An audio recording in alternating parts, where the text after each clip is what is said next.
আসসালামু আলাইকুম, সবাইকে স্বাগতম আরও একটি নতুন ভিডিওতে। আপনারা স্ক্রিনে যে গাছটি দেখতে পাচ্ছেন এটি হচ্ছে বাইকুনুর জাতের একটি আঙুর গাছ। আমার 15% জমিতে মোট 60টি চারা রোপণ করেছি। আপনাদের যদি বাগানটা দেখাই, মোট জমিতে মোট 60টি চারা রোপণ করা।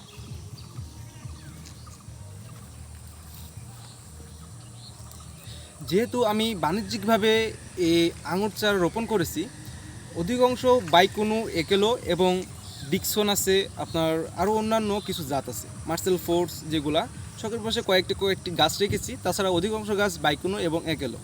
তো আপনারা যে গাছটি দেখতে পাচ্ছেন, এই গাছটির বয়স হচ্ছে 25 থেকে 26 দিন।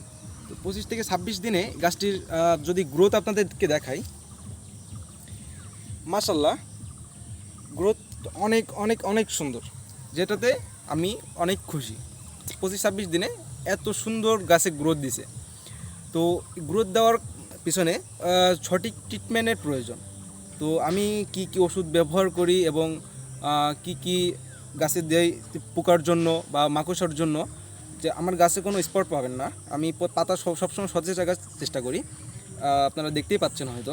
যারা নতুন বাগান করতেছেন এবং যারা বাগান করে যন্ত্রণায় আছেন যে পোকা সারাইতে পারতেছি না বা মাকড়সা সারাইতে পারতেছি না, লেগে আছে, তো তারা কমেন্ট বক্সে কমেন্ট করবেন। অবশ্যই আমি কয়েকটা ওষুধ সাজেস্ট করব, যেটাতে আপনারা ইনশাল্লাহ অনেক ভালো একটা উপকারী পাবেন